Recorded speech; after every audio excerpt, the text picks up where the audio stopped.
Shalom saudara-saudara, damai di hati. Shalom, damai di hati. Apa kabar hari ini? Ada sukacita? Ya, ternyata tadi ketika baca Alkitab berimbang antara generasi baby boomers dan generasi milenial. Hanya ketika akhir-akhir dua-dua mulai agak turun intonasinya, ya. Saudara-saudara, tepatnya tanggal 10 September berdirinya Jemaat Gemim Immanuel Jakarta Barat dan sekitarnya di wilayah Jabodetabek, Bandung dan sekitarnya. Sehingga warna-warni hari ini menampakkan semarak sukacita dari segenap jemaat, ya. Temanya rupanya silver, blue silver, ya. Blue silver temanya. Pasti ini anak-anak muda, begitu? Punya ide kah anak-anak muda? Oh, penatua? Pemuda, ya. Blue silver. Ada filosofi blue silver? Penatua pemuda? Ada filosofinya? Blue silver? Ada. Apa filosofinya blue silver? Ya? Apa? Panitia abadi. Oh, HRG. Jangan jadi Adam dengan Hawa. Jadi ketika Tuhan tanya Pak Pak Hawa, Hawa bilang, tanya Pak Adam bilang, Hawa kuat. Tanya Pak Hawa bilang, ular. Tanya Pak ular. Sunin tahu karena orang Manado so baking woko. Jadi blue silver, ada lagu ya blue silver ya, apalagi kalau tema-tema Natal. Sebenarnya menandakan juga bagaimana keabadian, ya, keabadian.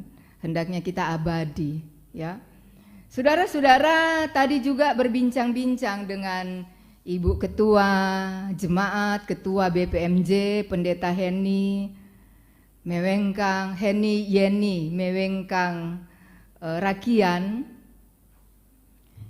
Perjalanan 5 tahun ini, apalagi awal-awal pembentukan, itu bukan sesuatu yang mudah dan gampang. Tidak sebagaimana seperti di Tanah Minahasa, ya. Berpikir hari ini, kasih pendapat, kasih ide, diputuskan dalam satu sidang, ya. Dibawa di sinode, langsung dieksekusi.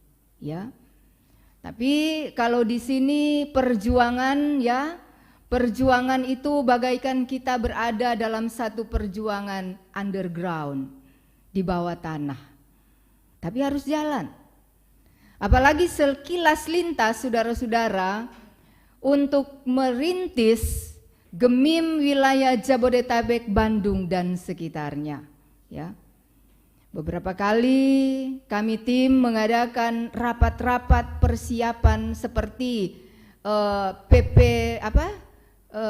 yang di persiapan pembentukan kemerdekaan Indonesia, BPU PKI, ya, Badan Persiapan gimana? Ya pokoknya seperti itulah, ya, persiapan itu luar biasa, ya. Betapa mereka punya perjuangan itu juga hampir sama.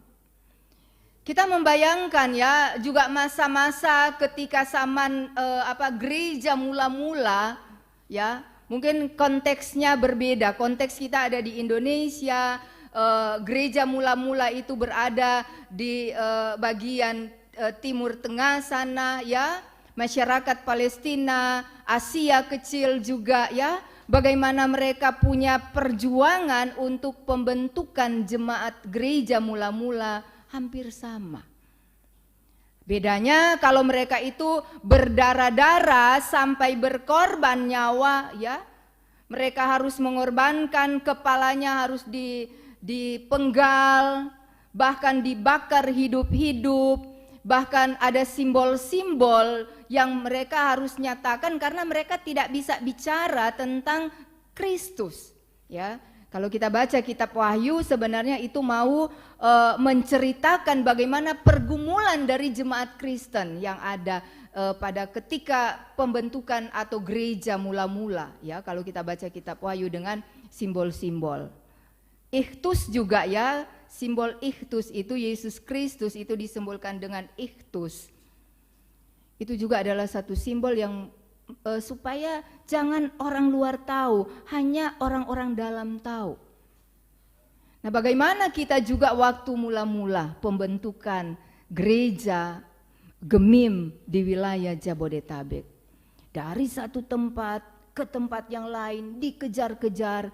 Tanggal 6 November, ya, kita sudah tetapkan untuk menjadi gereja yang ada di luar tanah Minahasa. Tanggal 5 November itu kita masih berjaga-jaga karena ada banyak isu-isu, ada penyerangan, ya. Sehingga ada beberapa bala bantuan, bukan berarti kita tidak percaya dan lain sebagainya, mengerahkan segenap ada penjagaan kalau ada yang serang. Nah, saudara-saudara, kemudian terbentuklah jemaat-jemaat, ya, dari setelah diresmikan Gemim Jabodetabek, ya, setelah dibentuk Gemim Jabodetabek, kemudian sinode memberikan tugas kepada pendeta-pendeta dalam tim perintisan untuk menyebar. Tidak hanya di satu tempat, mereka harus menyebar dan kemudian merintis jemaat-jemaat. Ya, dirintislah di Cibubur, dirintislah di Bandung, dirintislah di Jakarta Timur, di Bekasi. Kemudian yang awalnya Jabodetabek itu yang sentrum kemudian menjadi juga satu jemaat. Kemudian juga di Jakarta Barat, ya. Pendeta Heni dan suami menelpon kepada saya, Pendeta Joyce, kami siap untuk merintis di Jakarta Barat.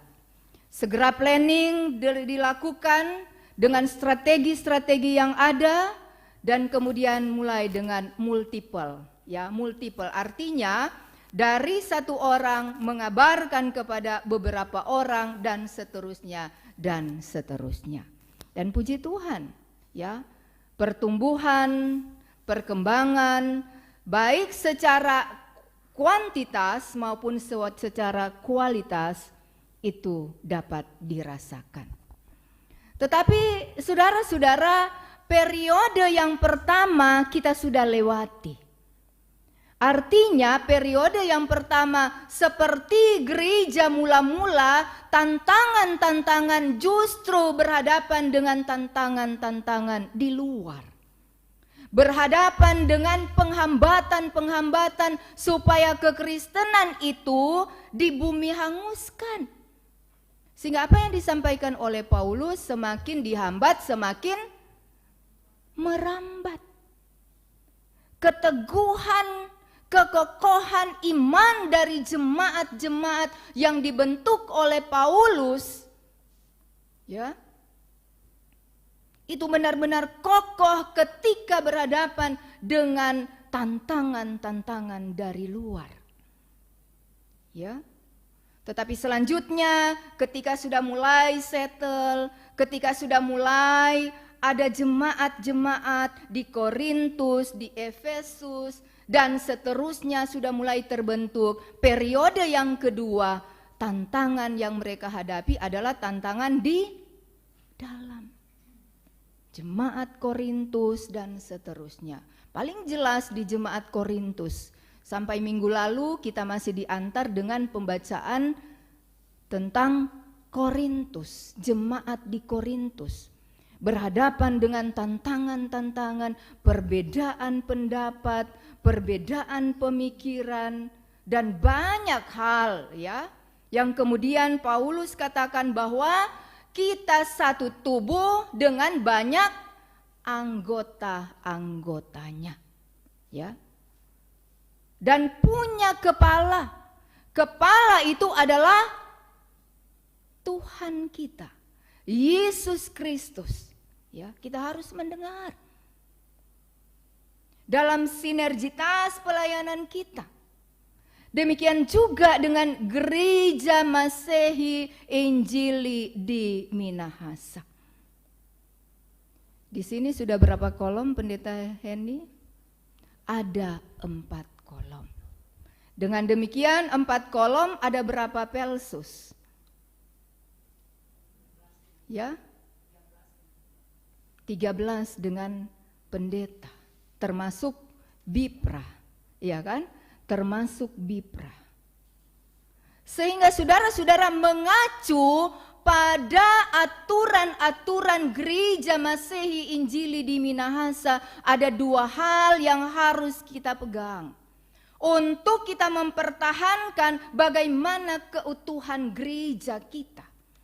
Apalagi 5 tahun perjalanan Gemim Immanuel ini sudah masuk pada babak kedua, pada periode yang kedua. Periode yang pertama itu adalah periode perintisan, ya. Sekarang periode kedua adalah periode pembenahan, pembenahan kepelayanan. Pembenahan dalam setiap apa yang menjadi program-program pelayanan. Pembenahan para pelsus dan segenap perangkat pelayanan yang ada di dalamnya. Bukan ketika misalkan, oh kita kok sudah pilih jadi penatua, oh kita so berhak mau tentukan semua. Tidak demikian saudara-saudara. Dasar yang pertama adalah firman Tuhan.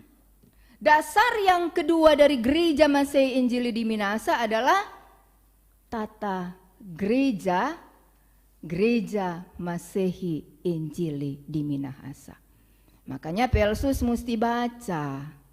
Jangan ada kasih yang jemaat kong batanya, kontoran Pelsus kasih, aduh tunggu nih, tunggu.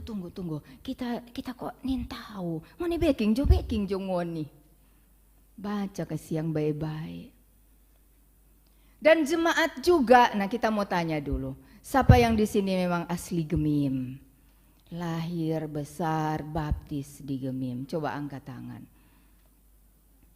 Aduh mayoritas kuten. Kecil kecil Pak Pendeta Kang dengan Ibu besar lama di USA ya. Ya. Banyak kute. Pasti tahu, banyak tahu. Ya. Tentang bagaimana aturan-aturan Gereja Masehi Injili di Minahasa dan sinergitas kepelayanan yang ada. Saudara-saudara, kalau kita tidak bersinergi, tantangan pertama kita sudah dilewati, jangan sampai tantangan ke dalam kita tidak mampu untuk menghadapinya. Saudara-saudara yang Tuhan Yesus kasihi, mari kita melihat firman Tuhan dulu yang menjadi tema sesuai dengan Ulangan pasal 4 ayat 1 sampai ayatnya yang ke-20. Judul atau tema kita yaitu wariskanlah perintah Tuhan kepada anak cucu cicit. Bicara soal warisan ya, ini paling banyak sekali orang suka kalau bicara soal warisan. Apalagi kalau orang so ada di luar tanah Minahasa. Kong misalkan ada dari kampung bilang ngana pulang dulu karena semua berbahagia itu warisan. Ya toh orang tua so suruh pulang. Senang tidak? Senang tidak? Saudara-saudara senang tidak? Senang, iya toh? Duh, semua dapat berbagi tuh warisan. Begitu, mar jangan sampai kurang ingat-ingat, bukan tompe warisan kurang ingat-ingat, tak semua pulang. Aduh, sana kok tuh, kita mesti pi ambe. Ya. Ada tuh opak dia bilang begini, opak semua mati. Dia bilang, dia so kumpul pada anak-anak semua. Opak bilang, kita kumpul kasihan pangoni karena kita mesti tahu pangoni. Ada tuh di tanah di lapangan sana, tanah besar. So senang sekali dorang. Dalam hati, apa kasihan papanya bilang-bilang Kang, rupanya ada tanah besar kote.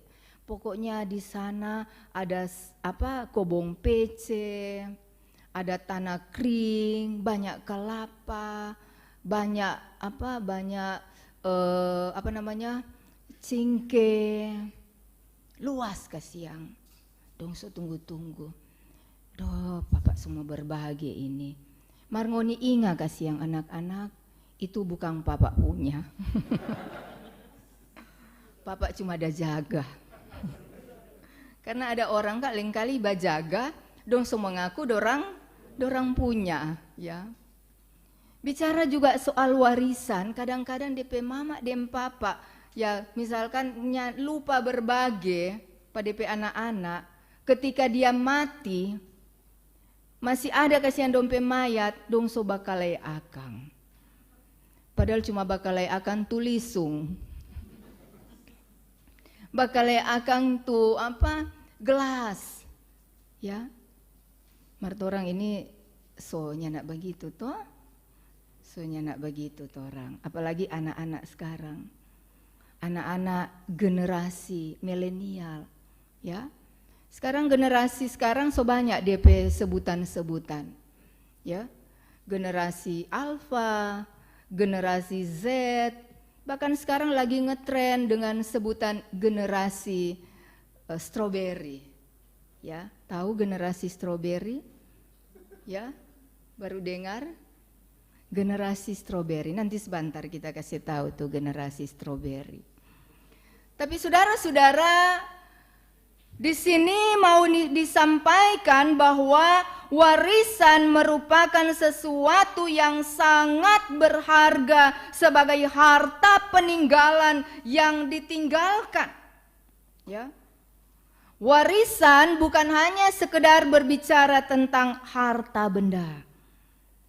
Bukan hanya sekedar berbicara tentang rumah, bukan hanya sekedar berbicara tentang sebidang tanah, bukan hanya sekedar berbicara berapa banyak mobil, berapa hektar tanah yang akan dibagikan. Tetapi juga warisan itu berbicara tentang nilai-nilai hidup, tentang karakter-karakter, pembentukan karakter. Ya. Dulu orang tua-tua, ya, saya tahu dulu orang tua-tua kita ketika mereka pulang kerja itu makan harus sama-sama. Begitu ya Pak Pendeta ya? Makan harus sama-sama, kursi harus lengkap di meja makan. Dan orang tua, ayah itu duduknya di di kepala meja, ya, di kepala meja. Saya terapkan kepada anak-anak saya dan saya sering kali duduk di kepala meja. Kemudian anak saya bilang, Mama kayak Tuhan Yesus mau perjamuan. Dorang kutek jalia tuh gambar Tuhan Yesus perjamuan, Tuhan Yesus ada di kepala meja. Kenapa? Ya, artinya kita kembali ke era kita, ya, era kita. Sekarang eranya berubah, ya kan? Kita sangat sulit menjumpai orang tua kita bersama dengan kita, masing-masing kita sudah sibuk kuliah, kerja, apalagi anak-anak kita yang jauh merantau, ya, untuk studi di kota Jakarta. Tapi sedikit menceritakan bahwa orang tua kita duduk bersama dengan anak-anak biasanya pada waktu malam. Dan di situ orang tua mulai menasihati, mulai memberitahukan kepada anak-anak apa yang harus dilakukan, nasihat-nasihat. Bahkan kadang-kadang tidak dipukul secara fisik, tetapi dia boleh menangis, terisak-isak karena nasihat dari orang tua. Ya. Ngoni jangan kasiang jadi anak-anak yang kemudian merusak masa depan. Warisan ini terus-menerus menjadi sesuatu yang sangat bernilai dan sangat berharga. Ya. Sama dengan ada satu orang tua, dia katakan kepada anak-anaknya bahwa saya akan mewariskan harta kekayaan saya kepada kalian, kepada 2 orang anaknya, tetapi dengan syarat bahwa kamu harus mengupayakan hidup kamu harus pergi dan pulang dengan tidak kena matahari. Ya. Anak yang pertama setiap dia keluar rumah dia membawa payung penutup tubuhnya supaya dia tidak kena matahari. Ya. Kemudian dia datang kepada ayahnya, "Mana warisan saya?" Ayahnya bilang, "Kamu tidak berlayak untuk menerima warisan."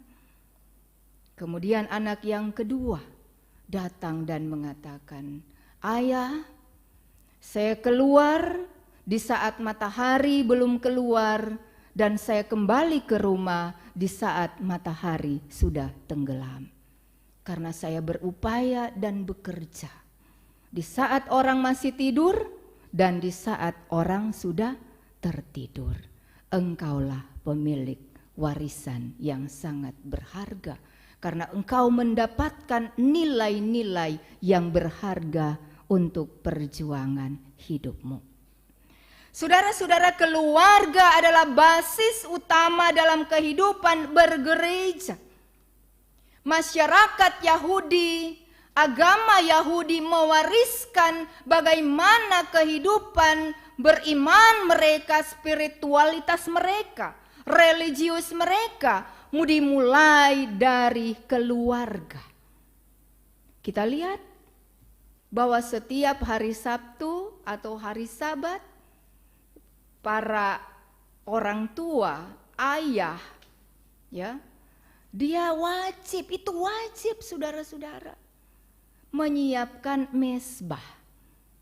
Sehingga sebutan di dalam perjanjian lama bahwa kepala keluarga atau ayah itu disebut sebagai apa? Sebagai, ya, jangan ragu-ragu, sebagai imam. Ya, itu sebutan dimulai dari perjanjian lama. Karena basic iman itu diajarkan dimulai dari keluarga. Dia wajib menyiapkan mezbah, ya.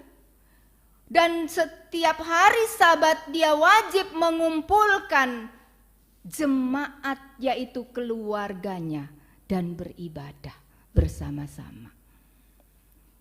Basic keluarga, bagaimana kehidupan mereka, itu adalah spiritualitas, itu adalah kehidupan beriman, ya. Dalam zaman perjanjian lama bahwa mereka masih sebagai pekerja, sebagai peternak, ya kan? Sebagai petani. Dan ibu itu yang ada di rumah untuk membersihkan rumah, memasak. Tetapi kehidupan mereka adalah kehidupan beriman. Sehingga warisan beriman itu wajib disampaikan dari orang tua kepada anak-anaknya. Wajib anak laki-laki mengikuti ayahnya, baik di kebun maupun di mereka sementara beternak. Dan disitulah ayah akan menceritakan bagaimana kasih sayang Tuhan, bagaimana penyertaan Tuhan, bagaimana kehidupan beriman lewat pekerjaan.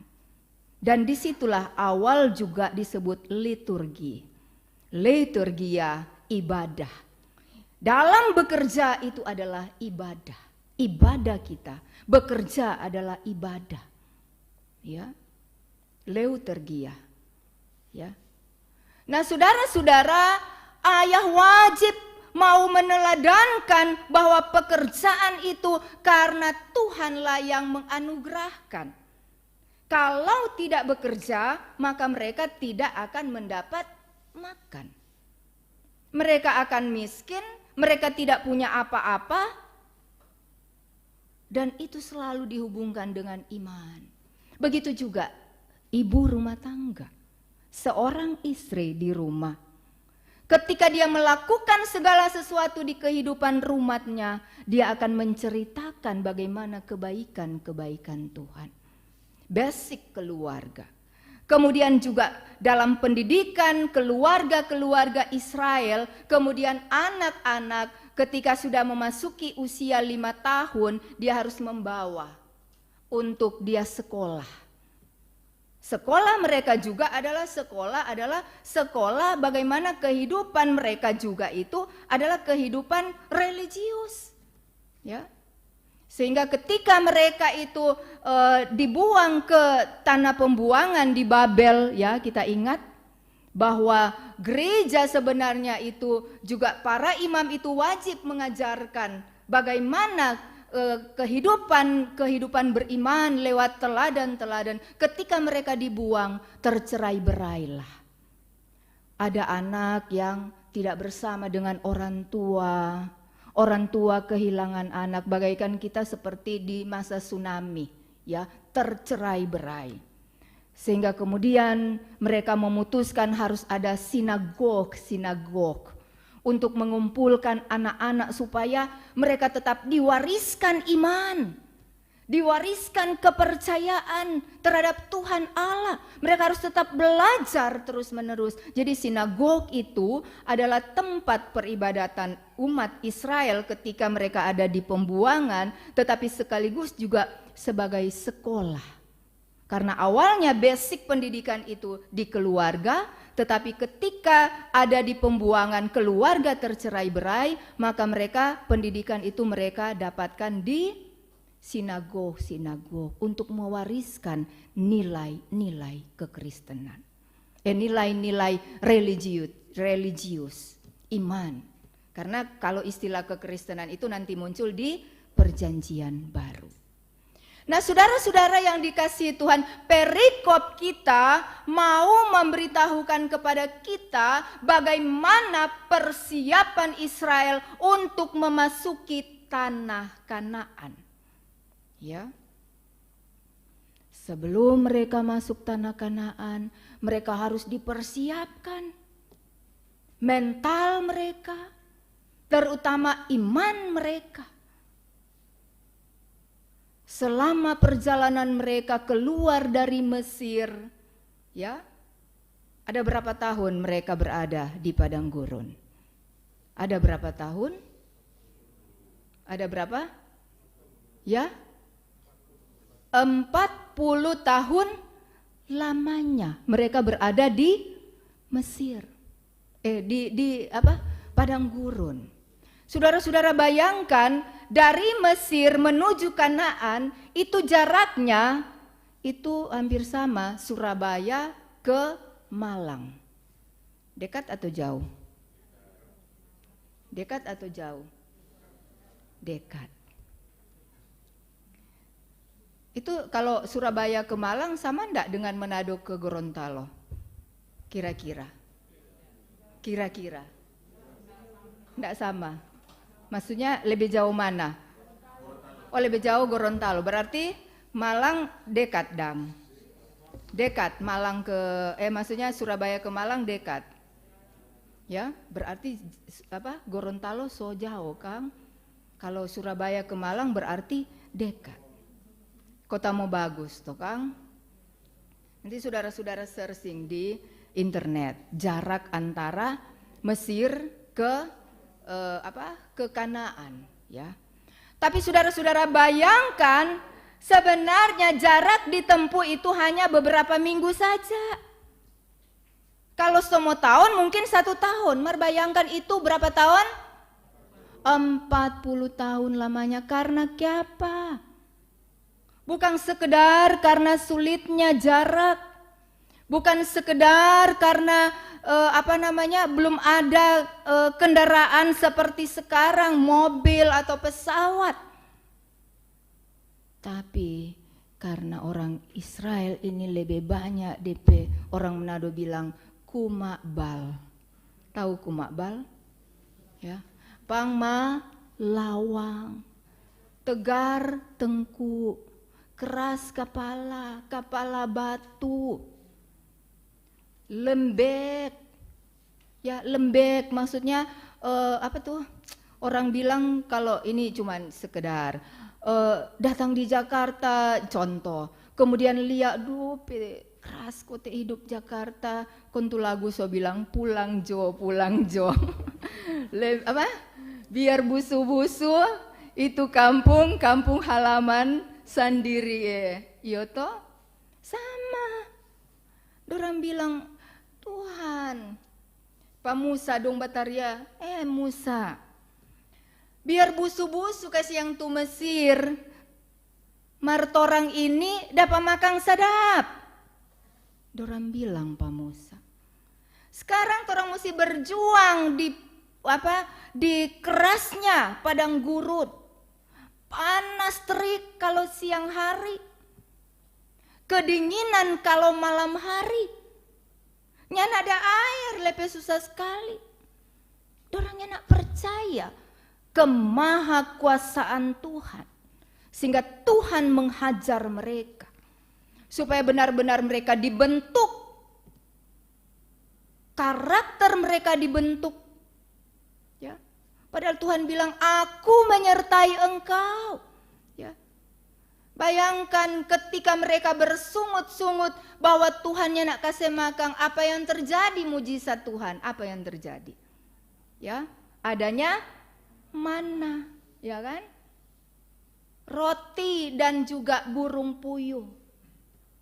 Mereka bersungut-sungut tidak ada air. Tuhan menyediakan ya air di Masa dan Meriba. Mereka bersungut-sungut karena kepanasan di waktu siang dan kemudian mereka kedinginan di waktu malam, tidak tahu berjalan kemana. Maka di waktu siang Tuhan ya menuntun dengan tiang awan, di waktu malam dengan tiang api. Inilah bentuk penyertaan Tuhan bagi mereka. Tetapi orang masih kabal lagi, masih terpengaruh ya. Ketika Musa naik di atas gunung Sinai ya, Tuhan memberikan 10 hukum Taurat kepadamu lewat Musa. Apa yang dilakukan oleh bangsa Israel? Apa yang mereka lakukan? Ya, apa yang mereka lakukan? Membuat patung lembu emas dengan mengatakan, aduh, itu bangsa-bangsa lain, dorang kok melakukan hal yang seperti ini? Siapa orang nak bisa berhura-hura, berpesta-pesta. Sehingga saudara-saudara, inilah yang mau dibentuk oleh Tuhan Allah sebelum mereka masuk di tanah perjanjian, di tanah yang dijanjikan Tuhan. Maka mereka harus memiliki modal ya. Orang tua harus memiliki modal. Bagaimana modal iman, kepercayaan kepada Tuhan, dan itu harus diwariskan kepada anak turun-temurun. Bagaimana memandang Tuhan adalah Tuhan yang esa, ya. Sehingga selalu Tuhan katakan bahwa akulah Tuhan Allahmu, Allah yang esa. Ya, jangan ada padamu Allah lain di hadapanku. Karena apa, saudara-saudara? Dia katakan bahwa Allah itu adalah Allah yang satu. Tidak ada Allah-Allah yang lain. Karena ketika mereka akan memasuki tanah Kanaan, ada begitu banyak Allah-Allah lain. Inilah yang Allah mau sampaikan. Yang kedua, bahwa perintah Allah untuk diwariskan kepada anak cucu adalah kasih. kasih kepada Allah dan kasih kepada sesama manusia. Saudara-saudara, kita lihat dalam pasalnya yang ke-6, ya. Pasal 6 dalam Ulangan ini adalah kelanjutan warisan apa yang harus dilakukan oleh orang tua. Ayat 4 sampai ayatnya yang ke-9, ya. Pertama, kasihilah Tuhan Allahmu dengan segenap hati, kasihilah sesamamu. Dan dia katakan bahwa pertama adalah Tuhan itu esa, kemudian kedua adalah kasih, kemudian dia katakan bahwa engkau harus mewariskan kepada anak-anakmu, mengajarkan kepada anak-anakmu berulang-ulang. Ketika engkau bangun, ketika engkau mau tidur, ketika engkau berjalan, ya, dan harus itu menjadi tanda di dahimu, harus diikat di pergelangan tanganmu. Jadi bukan sekedar mengajarkan kepada anak kita bahwa ada salib taruh di dinding. Tidak, tapi mewariskan itu kepada anak cucu kita. Ini harus kita lakukan. Saudara-saudara, kembali kepada generasi-generasi yang saya sampaikan tadi. Bahwa kita berada di era-era perubahan. Ya, ada begitu banyak perubahan-perubahan yang terjadi. Mulai generasi baby boomers, generasi alpha, generasi Z, ya. Sampai sekarang ada yang disebut sebagai generasi strawberry. Kenapa disebut sebagai generasi strawberry? Kelihatan di luar begitu indahnya, manis pandangannya. Tapi coba kalau kita pegang dan kita remas, langsung ya berair, lembek, ya lembek. Ya. Kita ini sudah begitu banyak dimanjakan, generasi sekarang dimanjakan dengan begitu banyak hal. Ya, anak-anak sekarang tinggal telepon, "Ma, Pa, minta doi. Mau bayar kuliah. Ma, Pa, ini mesti ada kebutuhan ini, kebutuhan itu." Orang tua kasih yang di kampung, biar maraya, mesti kasih penuhi. Semua terpenuhi. Mau suka apa, ya? Olahraga apa, orang langsung di gadget. Semua ada, fasilitas tersedia. Tapi kalau tidak benar-benar memiliki warisan iman yang kokoh di dalam Tuhan, karakter nilai-nilai yang baik dalam kehidupan kita, maka kita akan menjadi generasi-generasi yang lembek, mudah dihancurkan, ya, dengan berbagai hal yang kemudian membuat kita tidak mampu dan tidak berdaya menghadapi segenap tantangan-tantangan yang ada. Ya. Saudara-saudara yang dikasihi Tuhan, ada banyak warisan iman kepada kita, baik kita sebagai generasi tua maupun generasi muda sekarang ini. Sebagai generasi tua, wariskanlah segala sesuatu yang baik, bernilai, didiklah anak-anak kita menjadi anak-anak yang tidak sekedar pinter, tidak sekedar meraih gelar kesarjanaan atau sampai kepada doktor dan lain sebagainya. Tetapi mereka benar-benar kita wariskan nilai-nilai yang baik, pembentukan iman yang baik. Dan sebagai generasi sekarang ini juga, generasi-generasi milenial sekarang ini, jangan pernah abaikan nasihat orang tua yang baik. Ya, jangan pernah abaikan. Kebaikan-kebaikan orang tua jangan pernah kita abaikan. Jangan nanti ketika kita sudah wisuda, yang datang mendampingi kita, torang soni mau torang pe mama dem papa, torang mau torang pe nyong atau tompe cewek, tu ada dampingi patorang, ya. Mama dem papa kok so kuno, ya. Bagaimana generasi-generasi sekarang terbentuk dengan jati diri bahwa torang ini anak-anak Tuhan, diberkati sebagai anak-anak Tuhan di mana torang pergi dan torang berada. orang memiliki nilai-nilai kekristenan. Sehingga seperti dalam firman Tuhan dia katakan bahwa Allah Israel itu adalah Allah yang berbeda. Ya. Kenapa berbeda dengan Allah-Allah yang lain? Karena Allah Israel adalah Allah yang mampu melakukan segala perkara dengan segenap mujizat-mujizatnya.